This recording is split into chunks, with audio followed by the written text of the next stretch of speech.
Ngeri para jamaah. Salatnya sehebat apa, baca Qur'annya sehebat apa, tahajudnya sehebat apa, jalan ka Mekah geus siga jalan ka cai. Cek Nabi, kehebatan amalmu itu aku tolak karena kamu bukan umatku. Kalau apa? Kalau kamu tidak ada ihtimam bi amrina, tidak ada kepedulian dengan urusan umatku. Kalau Nabi yang bilang falisa minna itu bukan golonganku, maka demi Allah tertutup jalan menuju Allah. Seluruh pintu hari ini sudah ditutup menuju Allah kecuali lewat satu pintu, yaitu pintunya Rasulullah Muhammad sallallahu alaihi wasallam. A'udzu billahi minasy syaithanir rajim.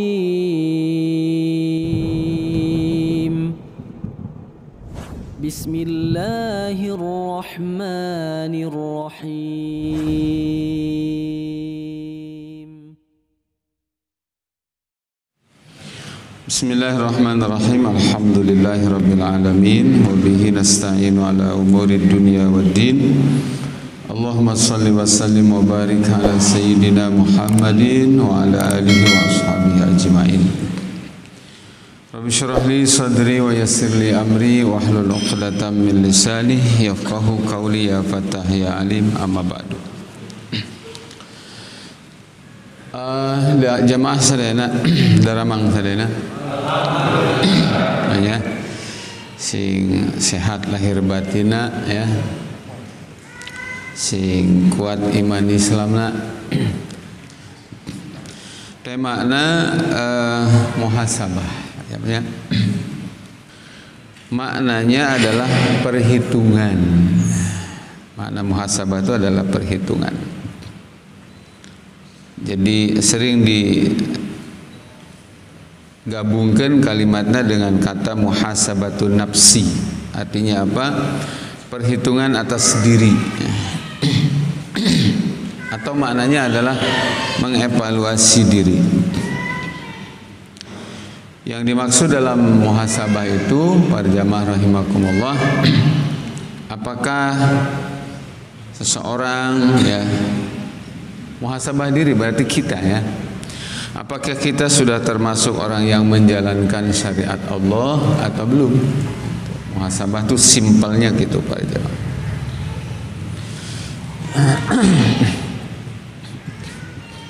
Imam As-Sa'di di dalam Taisirul Karimur Rahman fi Tafsir Kalamil Mannan juz 1 halaman 853 telah ya.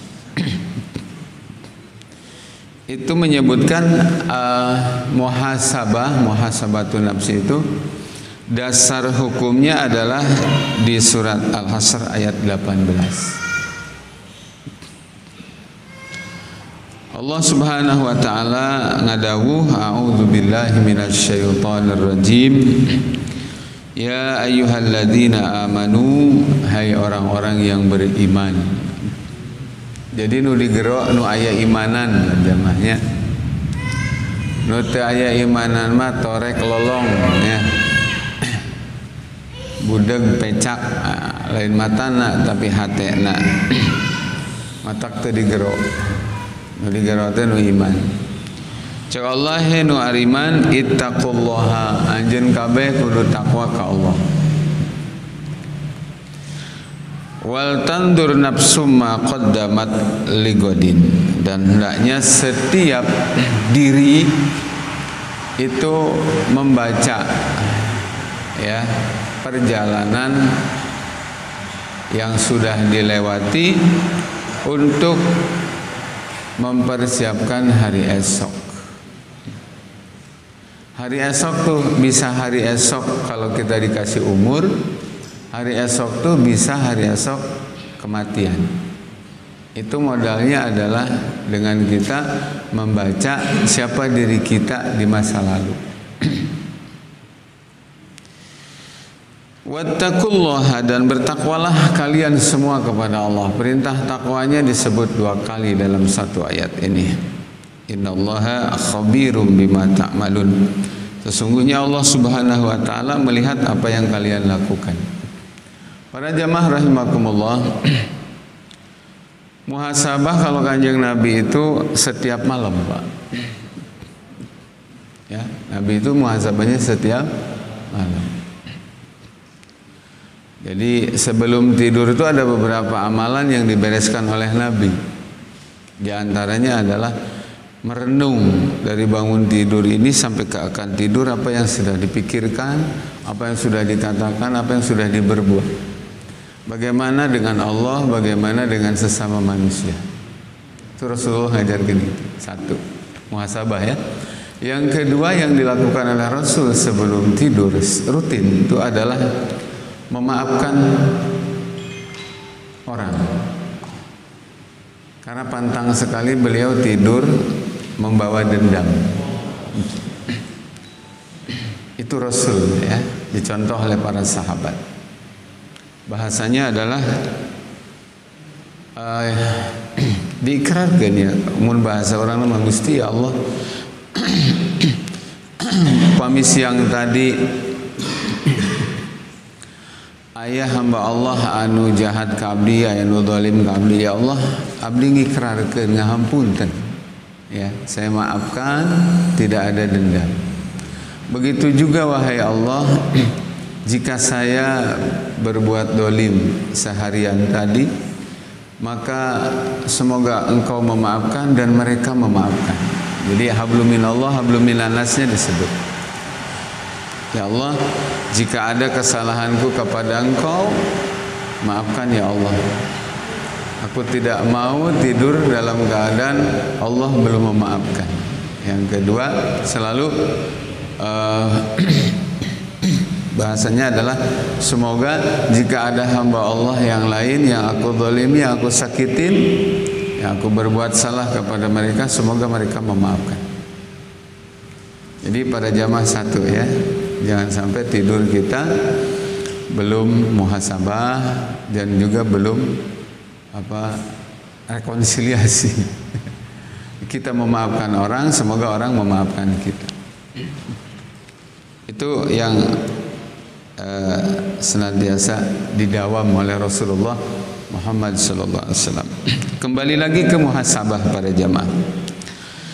Di dalam tafsirnya Imam As-Sa'di mengatakan, ya'murullahu ta'ala ibadahu al-mu'minin bima yujibuhu al-iman wa yaqtadih. Dengan ayat ini Allah Subhanahu wa taala memerintahkan hamba-hambanya yang beriman dengan satu perintah yang itu merupakan tuntutan iman. Apa itu?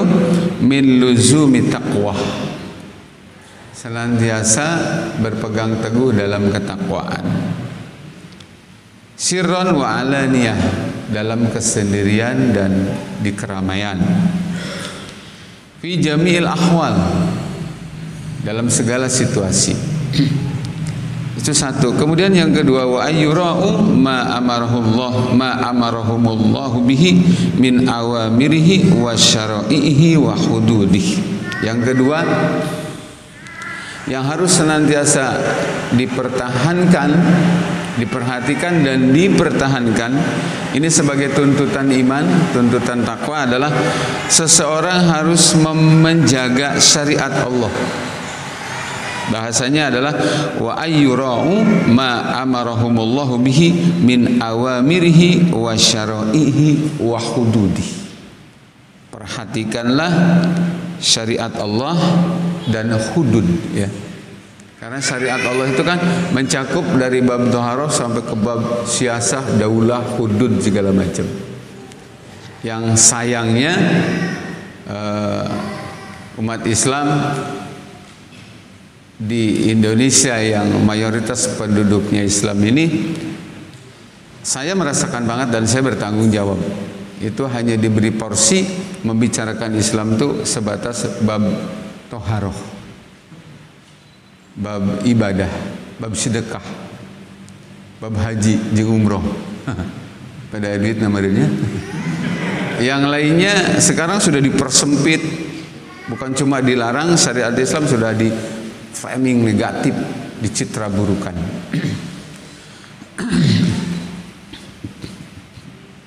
Jadi syariat dan hudud. Banyak orang kemarin tahun baru ya istighosah. Istighosah itu kan minta tolong ya. Minta tolong supaya di tahun baru ini kita dapat kehidupan yang lebih baik, diampuni oleh Allah dan seterusnya. Para jamaah rahimakumullah, saya ingin mengatakan bahwa pertolongan Allah itu tidak akan datang ya kepada manusia yang masih betah diatur dengan bukan syariat Allah. Pertolongan Allah itu tidak akan datang kepada manusia yang masih ridho diatur dengan pidana selain hukum pidananya Allah. Ingin bukti, buka kitab Kifayatul Ahyar. Di dalam pasal istisqa itu ada kalimat indah banget. Falyahdar kullal hadar. Takutlah dengan setakut-takutnya, waspada. Ayyastaghfirul insanu bilisani. Seseorang yang hanya istighfar di mulutnya. Wa qalbuhu musirrun 'ala dzulmi, sedangkan hatinya tetap dolim. Wal ghasyi 'ala ra'iyah, selalu membuat makar mendolimi rakyat.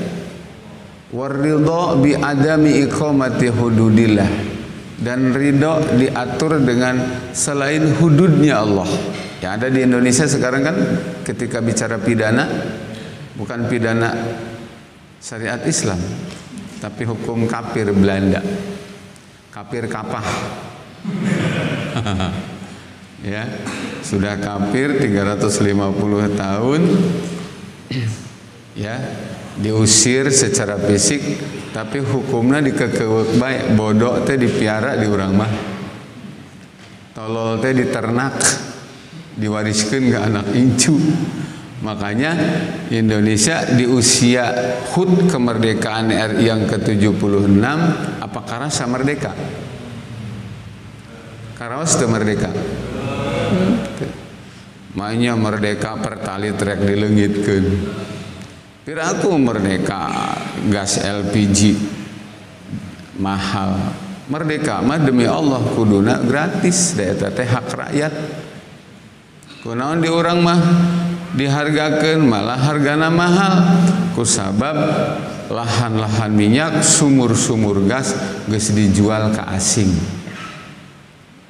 Nah, hartos itu kamali eleh ku Thailand 41 ya, 41 dicungcerikan pada emas sagede kieu leungit cokot ku Thailand, padahal gunung emas di Papua geus lila ditereuy ku Amerika.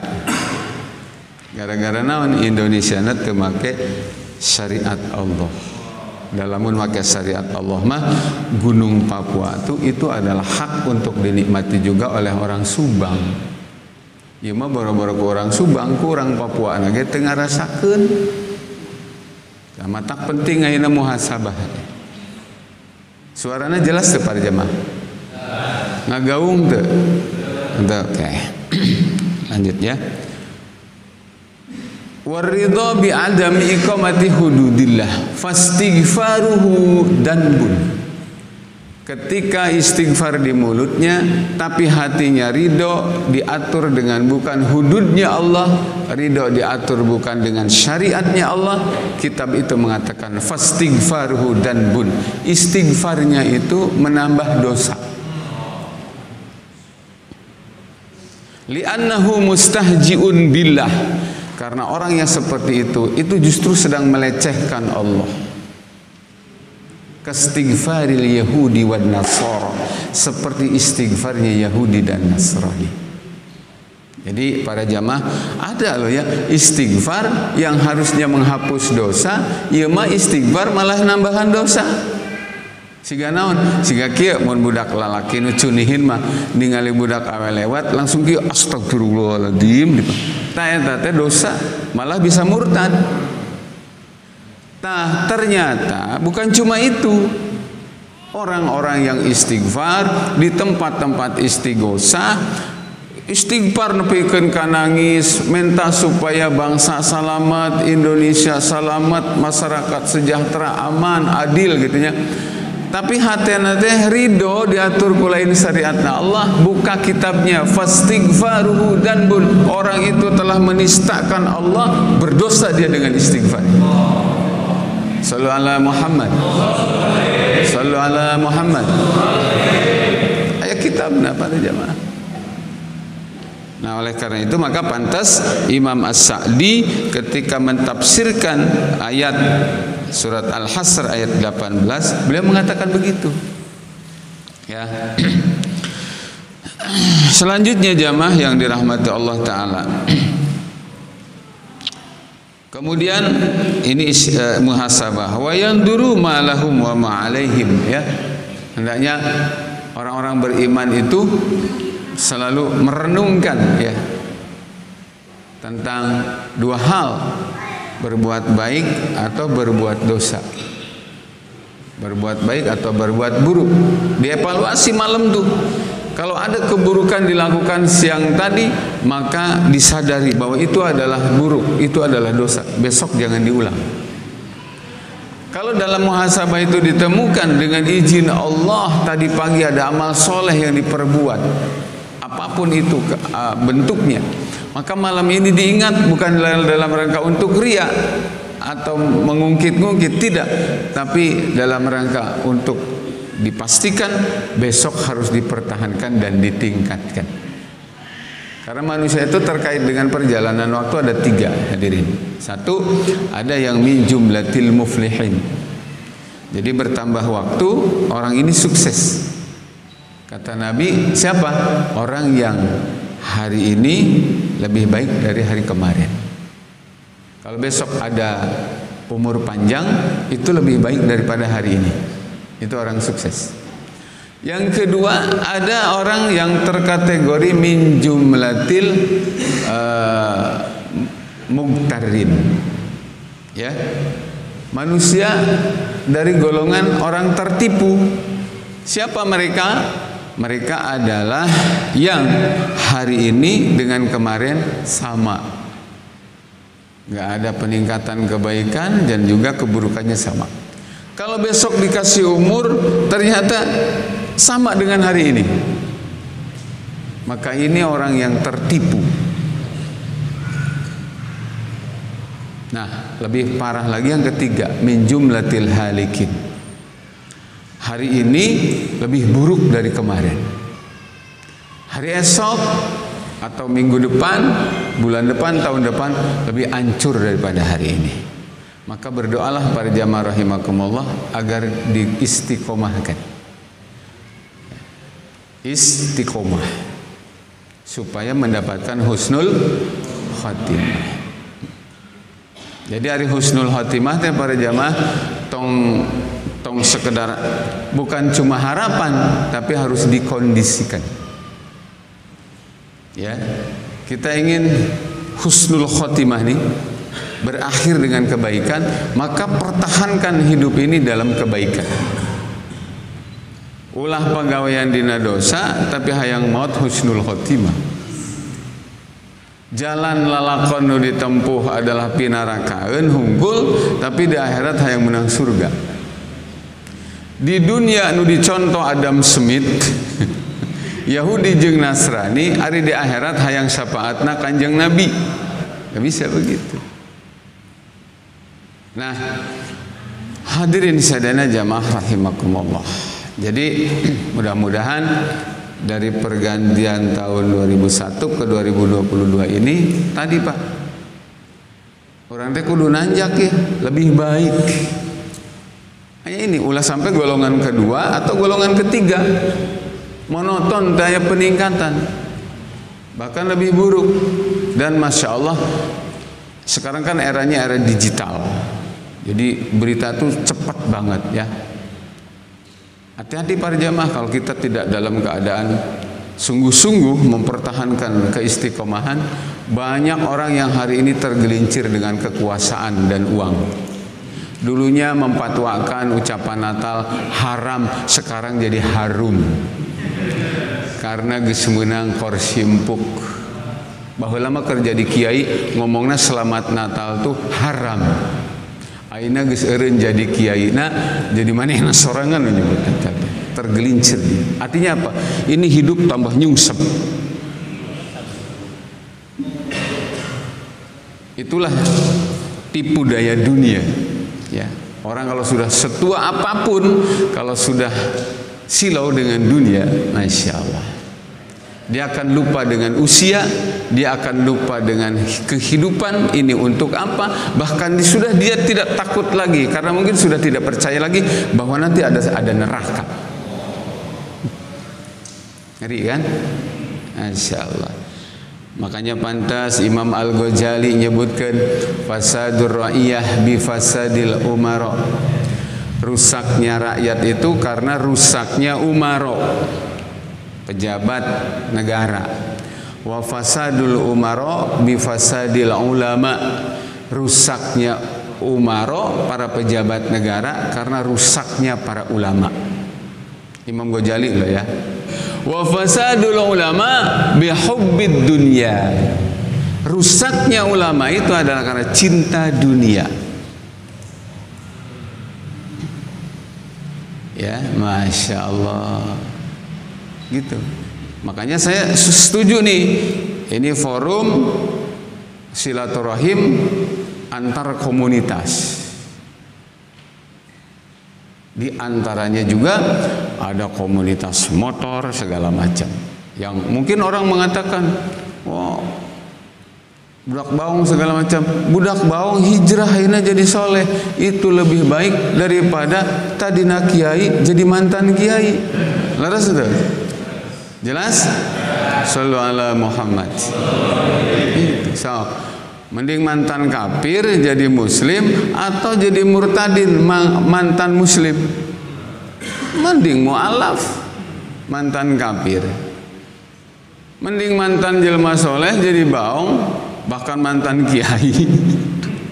Ya, geus teu seubeuh eta neangan berkat di masjid, aprak-aprakan neangan berkat di gereja. Coba bari maca sholawat jeung santrina, mawa hadroh, mawa marawis, sholawatan, ngaji Quran, adan di gereja. Coba apa teu seubeuh berkat di masjid? Dengan berkat di jelma Islam geus teu seubeuh eta beuteung, kuat ka kukurilingan asup ka gereja, lapar sia teh. Jangan kejo eueuh ka seubeuh. Ya. Aduh ya Allah. Mari Pak, insyaallah. Mari muhasabah para jamaah. Istiqomah supaya mendapatkan husnul khotimah. Amin ya rabbal alamin. Siap, teruskan. Amin. Hadirin rahimakumullah, satrasna. Kanjeng Nabi sallallahu alaihi wasallam bersabda, "Al-kaisu man dana nafsahu wa amila lima ba'dal maut, wal ajiz man atba'a nafsahu hawa wa tamanna 'ala Allah azza wa jalla." Rawahu At-Tirmidzi. Orang yang cerdas adalah orang yang selalu mengevaluasi diri serta beramal untuk kehidupan setelah mati. Itu jelma pintar, jelma cerdas, jelma kuat. Sebaiknya orang yang bodoh dan lemah adalah orang yang selalu mengikuti hawa nafsu tetapi berangan-angan mendapatkan surga. Pagawean uplek dina dosa tapi hayang menang pahala. Ya, hayang menang syafaat Nabi tapi hirup nu dicontoh Yahudi jeung Nasrani jeung PKI. Ya, gitu. Ari hirup hayang menang syafaatna Quran tapi unggal poe Facebookan we tar maca Quran. Ke menang syafaat di Facebook. Aduh, mbah Facebook, mbah Google mana syafaatna gitu ya. Iqra'ul Quran Fa innahu yaumal qiyamati syafi'an li ashabi. Ingin mendapatkan syafaat Quran, banyak baca Al-Quran, insyaallah. Gitu para jamaah. Karena ya handphone teh bisa manfaat lamun dibawa bener, tapi lamun teu bisa mawanai jadi setan gepeng ya. Ya. Jadi naon? Setan gepeng ti mulai kolot nepi ka budak ngadeluk kieu we. Kumpul sama kumpul, tapi bapana, indungna, anakna kararieu wes ngeri. Boro-boro ka Allah, boro-boro maca Quran, eta gigireun saha ge geus teu ka ngeuh. Hati-hati ah. A'udzubillahi minasyaitonil gepeng ya. Aku berlindung kepada Allah dari setan gepeng. Ya, jemaah rahimakumullah. Jadi orang yang cerdas sekali lagi adalah orang yang senantiasa mengevaluasi diri dan sibuk sangat konsentrasi untuk amal setelah mati. Dan nya atuh Pak, amal anu jelas mah amal jang siapeun maot.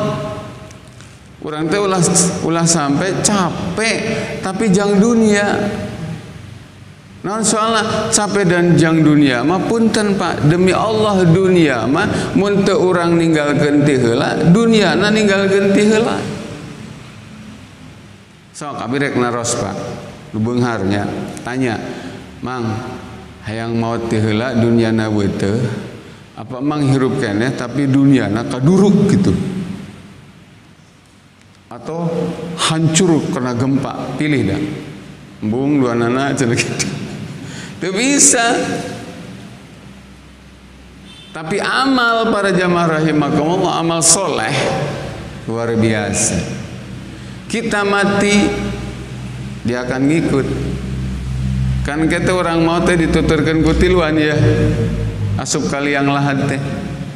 Hiji dituturkeun ke keluarga, dua dituturkeun ku harta, tilu dituturkeun ku amal. Pertanyaannya, saha nu nemeni di liang lahat untuk selamanya?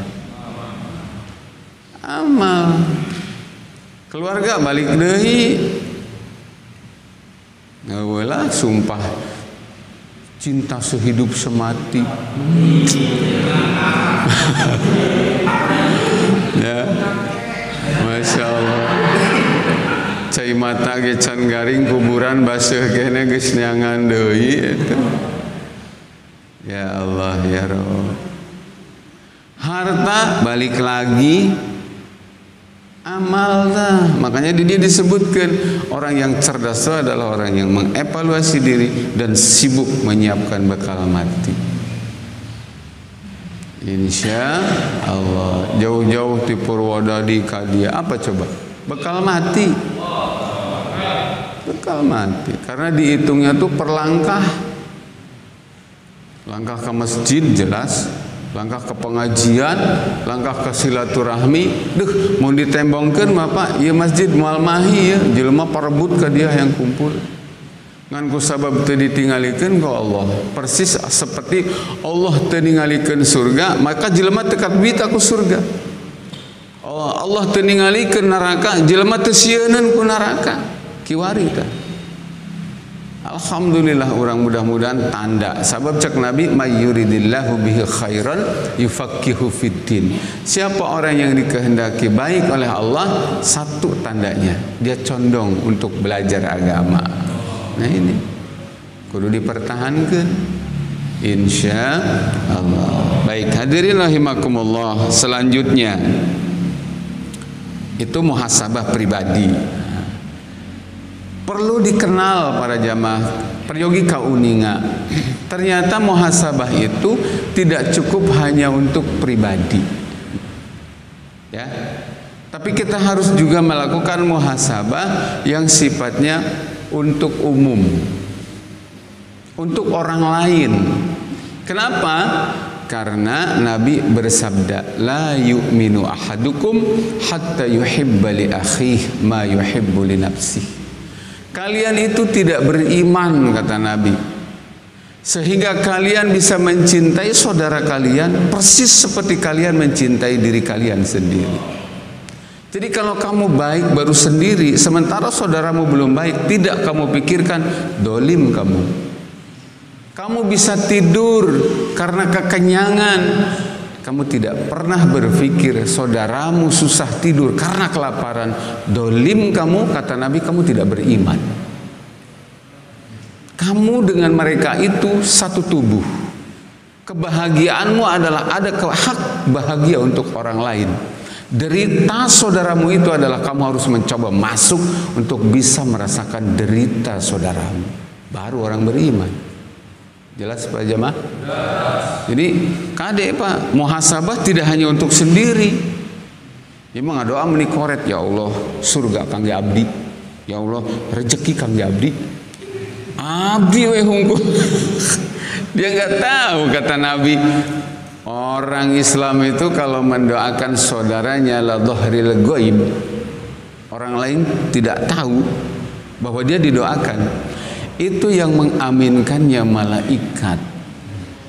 Malaikat berkata, amin walaka mislu dzalik.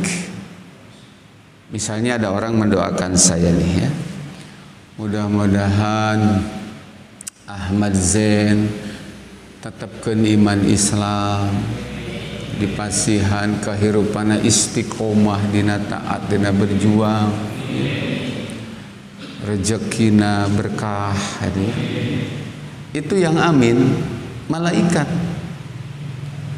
Plus kata malaikat amin. Amin itu artinya apa? Semoga Allah mengabulkan. Walaka mislu dzalik, untukmu adalah doa yang kau ucapkan untuk orang lain.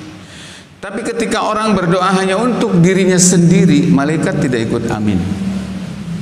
Maka ulah sok ngomong kieu lah aing cenah boro-boro ngadoakeun batur aing ge butuh cenah. Sok aya geuning nya, aku bodoh-bodona ngadoakeun we batur cenah gitu. Orang ge butuh cenah gitu. Gitu para jamaah ya, catat malam ini nih. Jadi kalau kita mendoakan orang lain dengan satu catatan, orang lainnya tidak tahu, kita sebut nama dia, malaikat yang amin. Tapi hari disebut mah nya gagal. Misalnya putingnya ngadoakeun, isukan teh amprok, karasa teu puting urang didoakeun salah. Entah Maria keneh wae. Enggak boleh. Gitu ya. Boke jung ditanyakeun karasa teu cenah. Ngerenyet berenya insyaallah. Jangan ala dhahril ghaib. Nah, baik, tadi yang disampaikan adalah seputar muhasabah untuk diri sendiri. Sekarang mari kita berpikir muhasabah secara kolektif keumatan. Masyarakat, berbangsa, bernegara. Ya. Bahkan umat Islam itu jangan hanya berpikir saudaranya yang satu negara. Karena kita tidak mengenal istilah itu. Kita kenalnya adalah ukhuwah Islamiyah. Saudara itu adalah karena akidah. Karena akidah, maka lintas benua, lintas negara. Takbir. Sallu ala Muhammad. Nah, baik para jamaah, kita melihatnya hari ini ya. Selain muhasabah atas diri sendiri, seorang muslim seharusnya melakukan muhasabah atas kondisi umat. Sepakat? Sepakat? Oke. Ia belum dikatakan beriman jika tidak memiliki kepedulian dan kecintaan kepada saudaranya. Dalam sebuah hadis Nabi mengatakan, Pak, man asbaha wa lam yahtamma bi amrina falaysa minna. Siapa orang yang pagi hari dibangunkan dari tidurnya, diberi kesempatan dia hidup, walam yahtamma bi amrina, tetapi di hatinya tidak ada peduli dengan urusan umatku, kata Nabi, falaysa minna, dia bukan umatku. Ngeri ya? Ngeri pada jamaah. Solatnya sehebat apa, baca Qur'annya sehebat apa, tahajudnya sehebat apa, jalan ka Mekah geus siga jalan ka cai. Cek Nabi, kehebatan amalmu itu aku tolak karena kamu bukan umatku. Kalau apa? Kalau kamu tidak ada ihtimam bi amrina, tidak ada kepedulian dengan urusan umatku. Para jamaah, lamun orang Subang, tadi aku ku Bupati Subang bisa lumpat ke Karawang. Diusir kene ku Bupati Karawang, tadi aku ku Gubernur Jawa Barat, lumpat ke Solo. Jadi warga Jawa Tengah ditolak oge ku Gubernur Jawa Tengah, mangkat ke Sumatera. Di aku gitu. Pertanyaannya, lamun tadi aku umatku Kanjeng Nabi, rek ngilari Nabi mana? Kalau Nabi yang bilang falisa minna itu bukan golonganku, maka demi Allah tertutup jalan menuju Allah.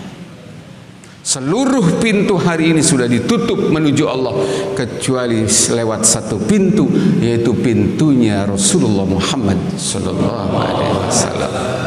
Mau ikut ke Nabi Isa geus lain zamanna. Mau ikut Nabi Musa sudah bukan zamannya. Maka menuju Allah untuk umat sekarang akhir zaman tidak lewat Nabi Muhammad, demi Allah ditolak. Jelas para jamaah? Ngeri.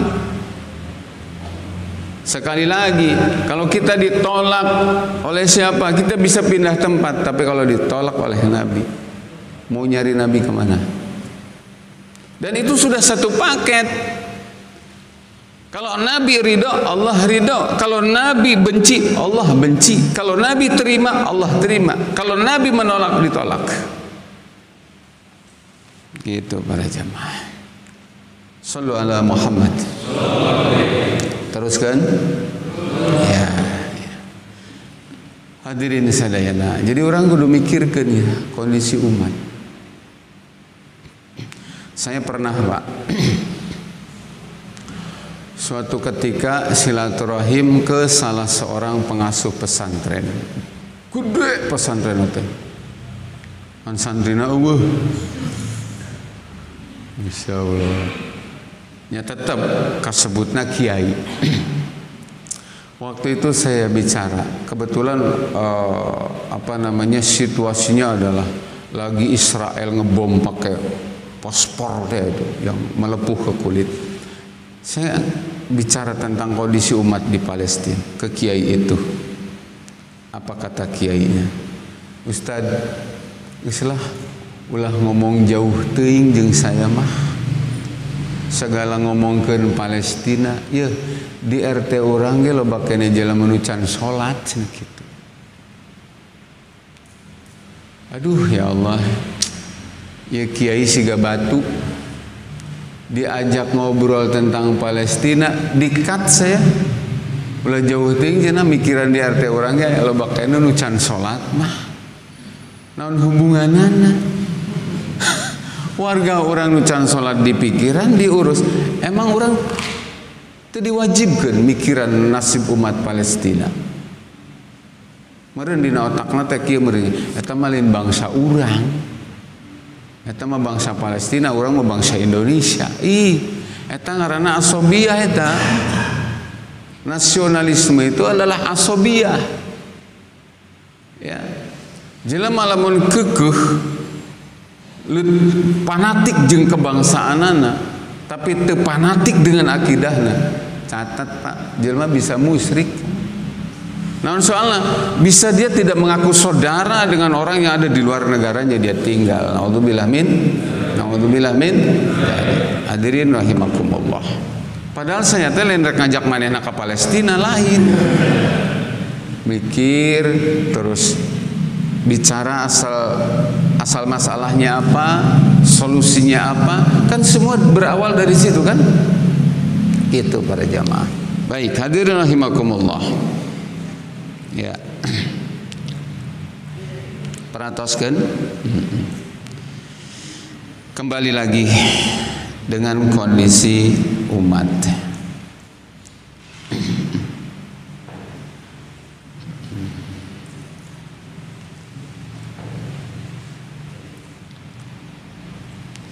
Hari ini para jamaah, ini mumpung kita baru di tanggal 1 kan, yuk kita lihat potret umat supaya orang bisa paham. Kalau kita sudah lihat tahu kondisinya, kan kita bisa berpikir apa dan berbuat apa untuk menuju kebangkitan, untuk berusaha. Seperti tadi saya katakan, jangan sampai tahun ini kita lebih buruk daripada tahun kemarin.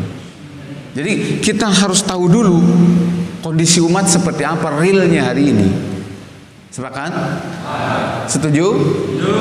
Dengarkan baik-baik para jamaah.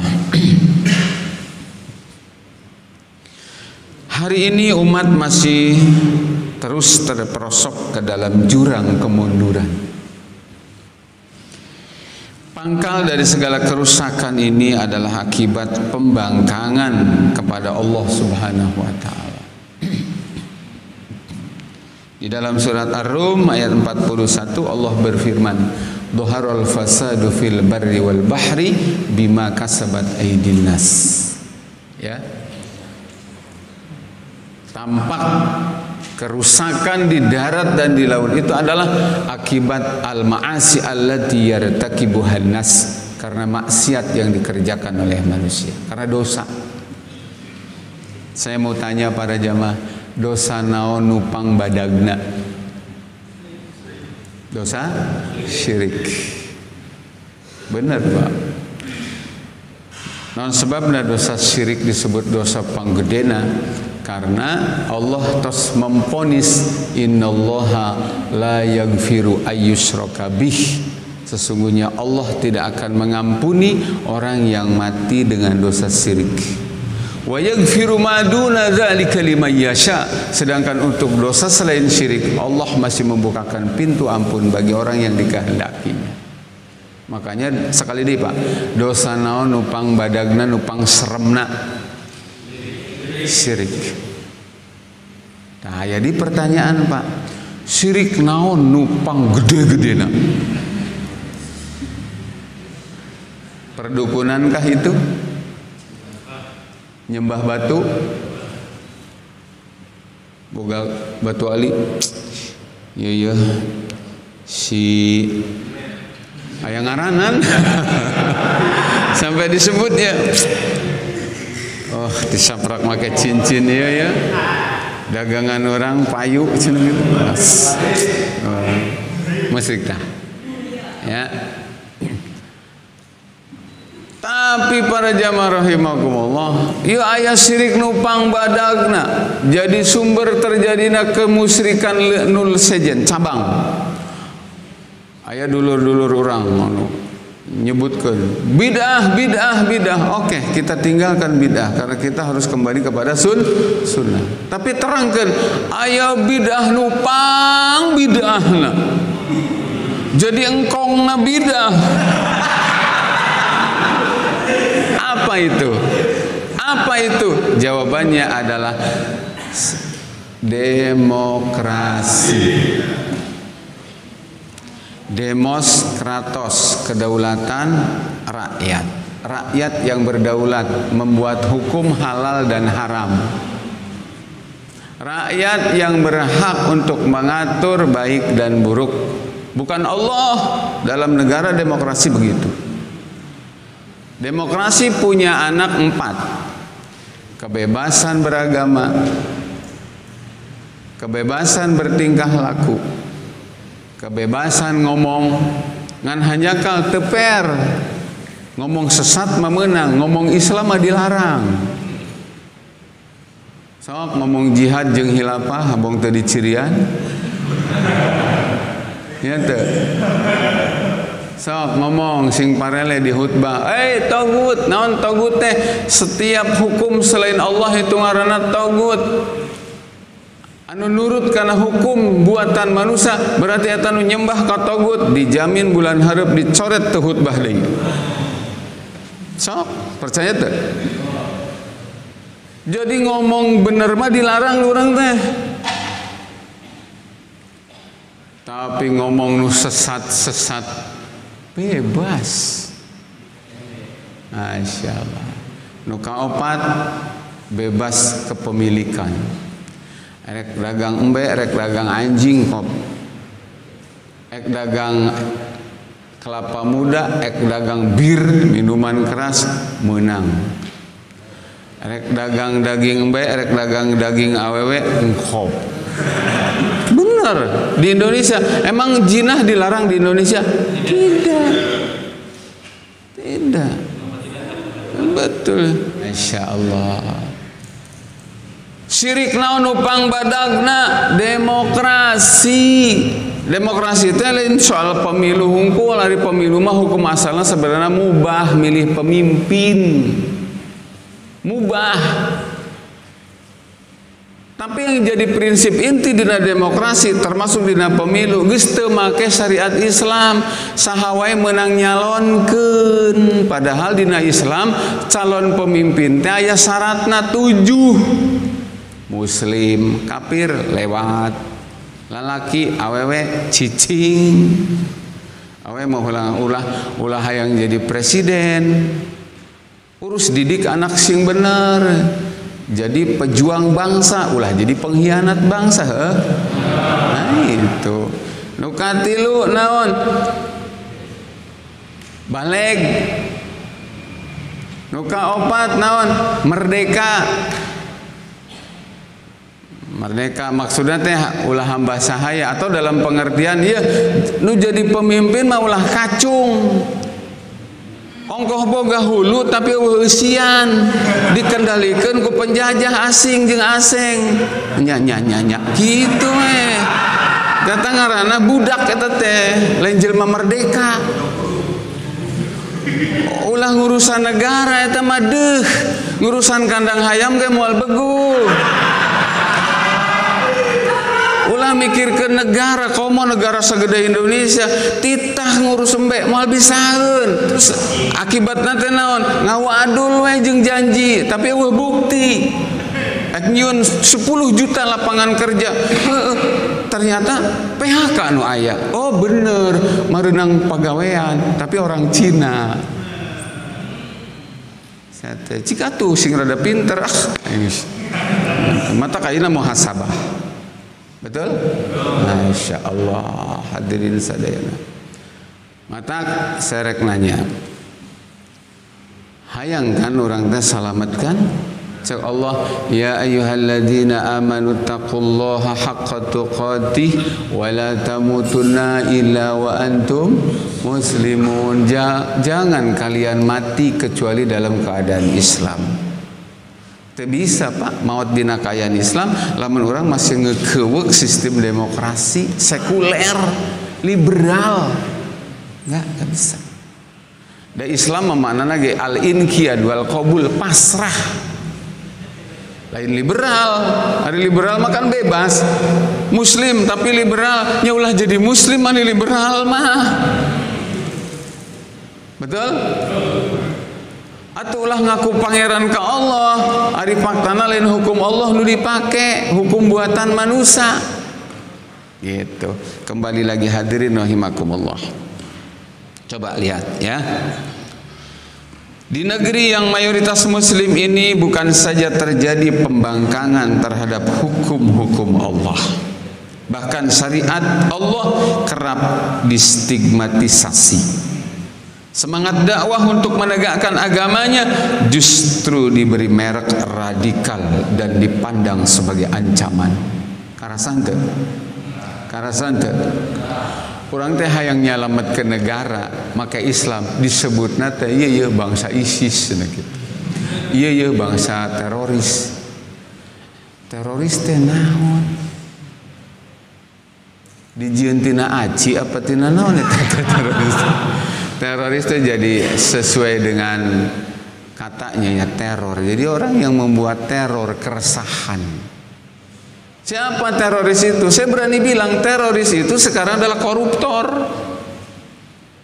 Kalau enggak Israel, Amerika itu adalah negara-negara teroris. Atau kalau mau bilang OPM, bunuh tentara, bunuh polisi, malah cek tentara disebutkan mereka adalah saudara.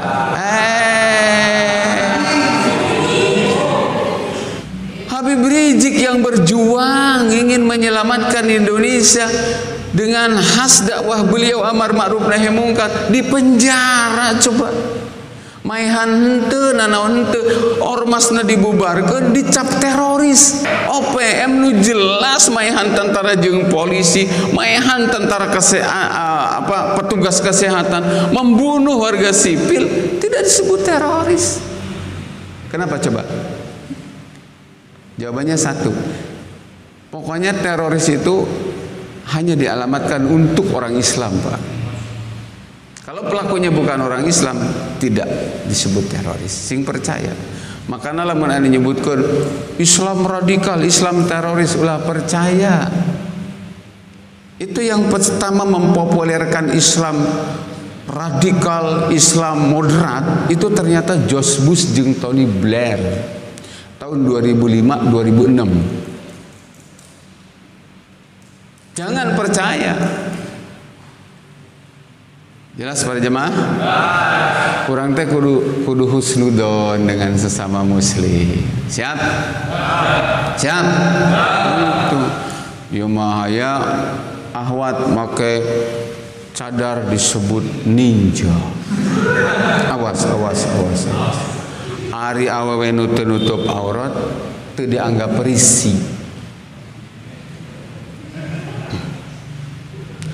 Aya ngomongkeun syariat Islam, ngomongkeun penerapan syariat Islam, awas ya, intoleran. Ari intoleran teh jelema anu teu toleran sok memaksakan gitu nya, kehendak mun batur teu sepakat diobrak-abrik dibubarkeun, pengajian dibubarkeun, eta ngaranna intoleran. Ngerti? Nah, itu. Jadi kembali lagi hadirin rahimakumullah. Satrasna ya. Dalam paham keagamaan, umat disodori seruan moderasi beragama. Moderasi beragama diklaim dan dipropagandakan sebagai cara beragama yang paling baik. Lawan dari radikalisme, ekstremisme. Padahal inti dari moderasi beragama adalah semangat untuk menyembelih ajaran Islam. Demi Allah, Pak. Untuk mengelabui umat supaya ini dikemas dengan sebutan yang sepintas Islami, yakni disebut Islam wasatiyah. Pinter ngabobodo nanti. Riba disebutnya bunga.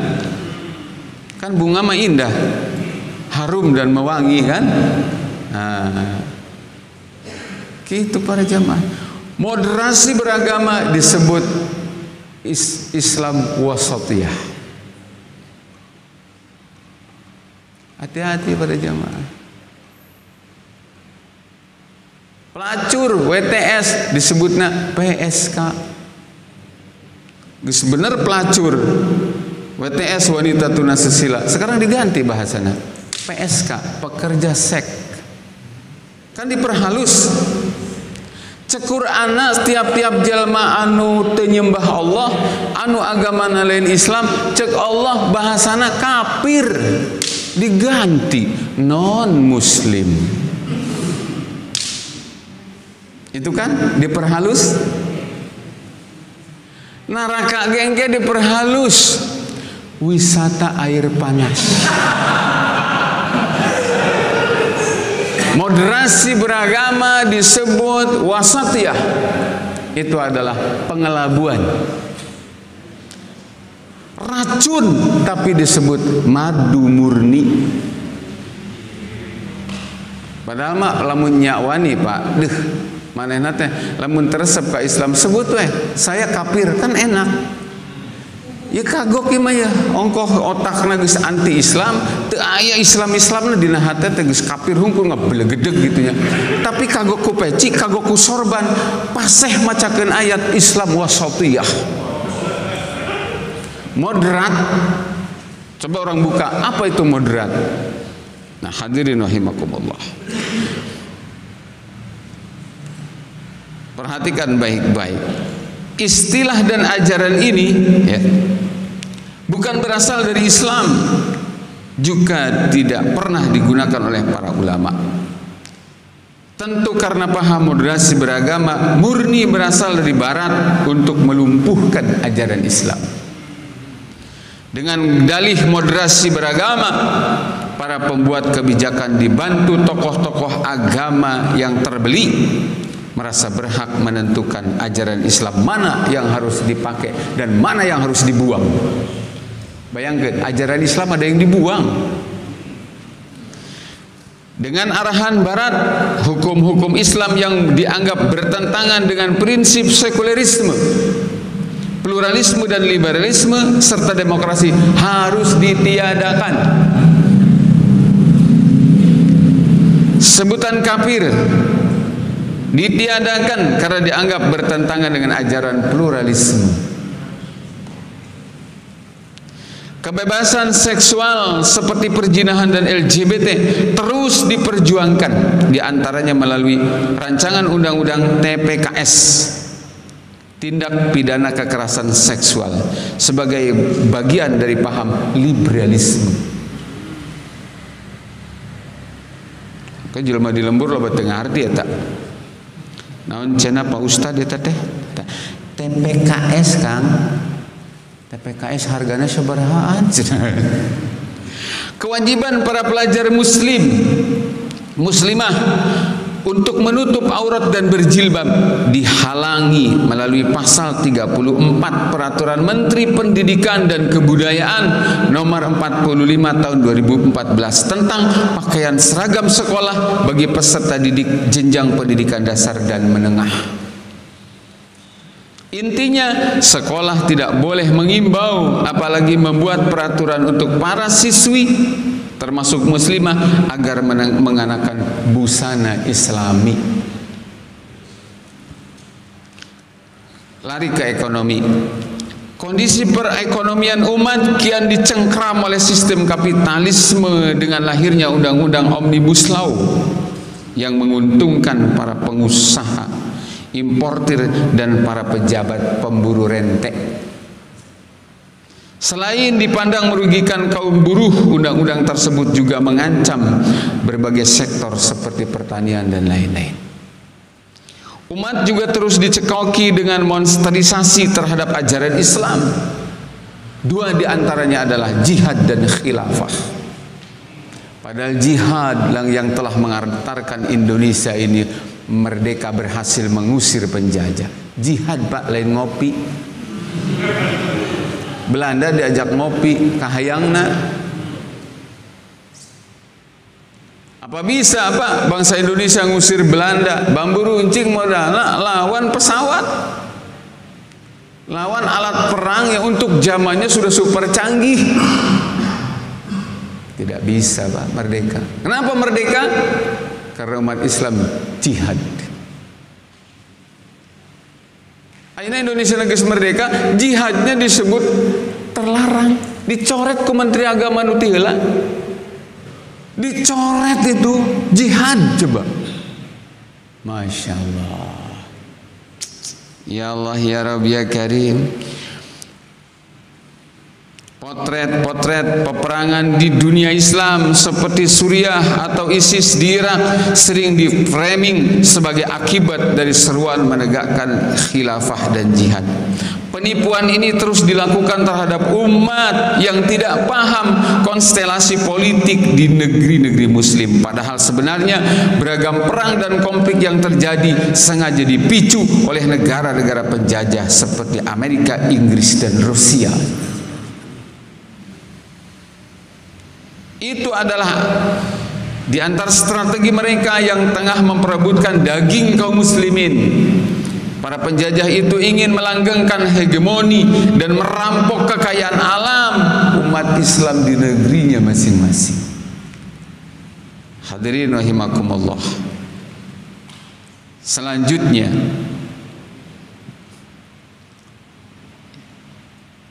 ketika umat Islam jauh dari ajaran Islam, itu adalah keuntungan bagi Barat. Dan sebaliknya, ketika umat Islam kembali kepada syariat Islam, itu adalah sesuatu yang ditakutkan oleh Barat. Jadi para jamaah, lamun urang sok aya nu ngadenge, Islam ancaman, khilafah ancaman. Bejakeun, ya, Islam adalah penyelamat. Kekeuh nyebutkeun Islam tu ancaman, heueuh ancaman, keur saha? Keur penjahat. Kenapa? Ketika Indonesia menerapkan syariat Islam, maka seluruh kekayaan negeri akan diambil alih oleh negara, diurus oleh negara sepenuhnya untuk rakyat. Takbir. Jadi siapa yang terancam? Para penjajah. Hartos para jamaah? Jelas para jamaah? Baik. Wah, cenah ulah syariat Islam eta cenah ke diranjam eta. Nu diranjam anu jinah. Manusia sieun diranjam berarti sia penjinah ya. Ulah cenah ulah syariat Islam engke dipotong leungeun. Siapa yang dipotong tangan? Pencuri, koruptor. Berarti lamun sieun dipotong tangan, sia madog ya sia. Entong cenah eta make syariat Islam mah engke dikisos. Kisos itu untuk siapa? Untuk orang yang membunuh. Berarti kamu pembunuh ini. Gitu para jamaah. Kartos hadirin rahimakumullah. Islam adalah penyelamat, ya. Selanjutnya sedikit lagi. Barat dapat mempertahankan cengkraman mereka terhadap dunia Islam ketika umat Islamnya jauh dari syariat Islam. Ideologi kapitalisme yang berpijak pada pemisahan agama dari kehidupan dan paham liberalisme dapat terus eksis tanpa ada yang mengusik ketika umat Islamnya jauh dari ajaran Islam. Umat pun terus dijerat dengan hutang ribawi yang pada tahun ini sudah mencapai di angka 6.008 triliun. Artinya setiap bangsa Indonesia hari ini termasuk bayi yang baru lahir diperkirakan menanggung tagihan hutang sebesar 24 juta sekalian. Umat muslim di tanah air juga jatuh dalam perebutan kekuasaan asing. Amerika dan Cina, kedua negara besar itu terus memainkan peran politik, ekonomi dan militer baik di kawasan Laut Cina Selatan maupun di dalam negeri. Ironisnya, sebagai negeri dengan jumlah muslim terbesar di dunia, Indonesia ini manut saja kepada kepentingan dua negara tersebut. Di sektor pertambangan, hampir 70% tambang nikel misalnya dimiliki perusahaan Cina. Beragam investasi tersebut juga membuat Indonesia menyerap banyak pengangguran dari Cina. Dari level manajer hingga supir kendaraan banyak berasal dari Cina. Padahal banyak warga pribumi yang membutuhkan pekerjaan. Betul? Takbir. Kesimpulannya, karena itu wahai kaum muslimin, sadarlah bahwa kondisi ini, kondisi Anda hari ini sedang terpuruk. Awal 2022 kita paham kondisi yang sebenarnya. Satu-satunya solusi yang benar dan baik adalah dengan menerapkan syariat Islam.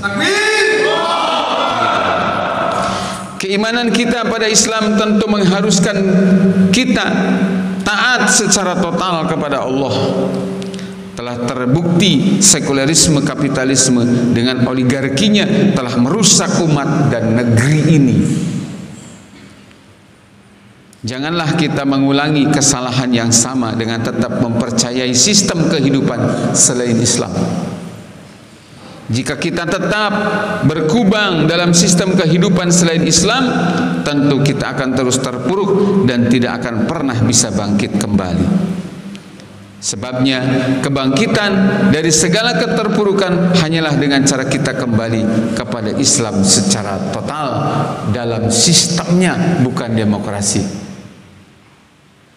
Bukan, tetapi sudah satu paket. Apa itu? Daulatul Khilafah Ar-Rasyidah ala minhajin nubuwah. Baik, hadirin yang dirahmati Allah Subhanahu wa taala, itu yang bisa dihaturkan. Selanjutnya saya serahkan kepada panitia, apakah langsung ditutup atau ada diskusi? Mangga. Saya cukupkan sampai di sini. Wallahu a'lam bishawab. Assalamualaikum warahmatullahi wabarakatuh.